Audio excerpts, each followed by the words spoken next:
Kasalukuyang nakakaranas ng malawakang pagulan ang malaking bahagi ng ating bansa, dulot ng pinagsamang epekto nitong ating tinatawag na shear line at nitong binabantayan nating low pressure area. Balikan na natin yan.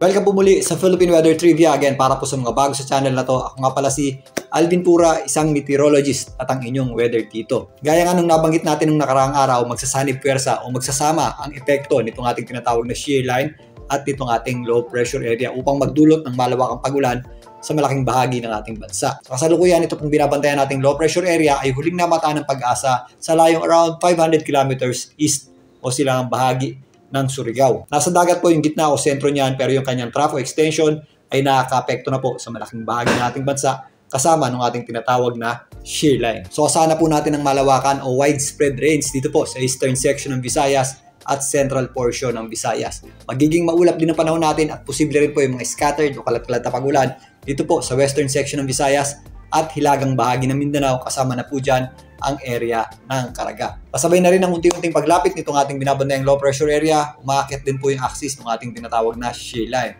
Apektado na rin po nito ang malaking bahagi ng Bicol region, kasama na rin po dyan ang Mimaropa. So asahan din po natin ang mga posibleng scattered o kalat-kalat na pagulan sa mga nabanggit pong lugar.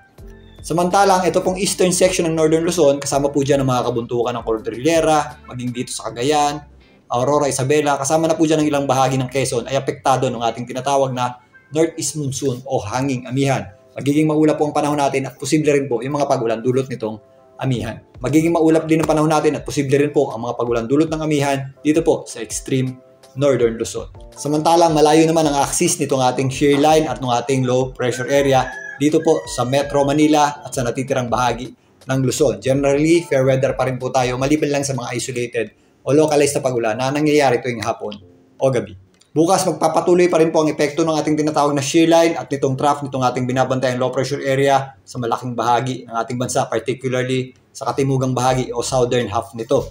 Asahan pa rin po natin ang maulap na panahon sa malaking bahagi ng Visayas, kasama na po dyan ang Bicol region at Mimaropa, may kasamang posibleng scattered o kalat-kalat na pagulan o thunderstorms. Magiging mataas pa rin po ang ating tsansa ng pagulan dito po sa ilagang bahagi ng Mindanao, Caraga at ilang bahagi ng Davao region bukas.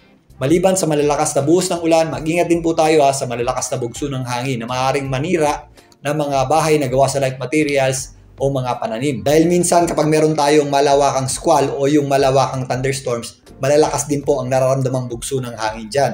Maliban dyan, malakas din po ang bugso o surge nitong ating amihan o northeast monsoon. Kung titingnan nyo itong pagtaya para sa ating amihan, umaabot po yan sa 43 kilometers per hour na lakas ng bugso ng hangin. Ito pong ganitong kalakas na hangin ay papasok na sa signal number 1 ng Pag-asa. Bagamat walang tropical cyclone wind signal dahil nga hindi isang bagyo itong ating mga weather system, makararanas din po tayo ng malalakas na bugso ng hangin, kaya mag-ingat din po tayo dyan. Hindi po nagtataas ng tropical cyclone wind signal ang Pag-asa sa mga ganitong weather system dahil nga hindi ito bagyo. Kaya minsan mas nagiging delikado ang bugso ng amihan o itong ating tinatawag na shear line kaysa sa mga low pressure area o mga bagyo.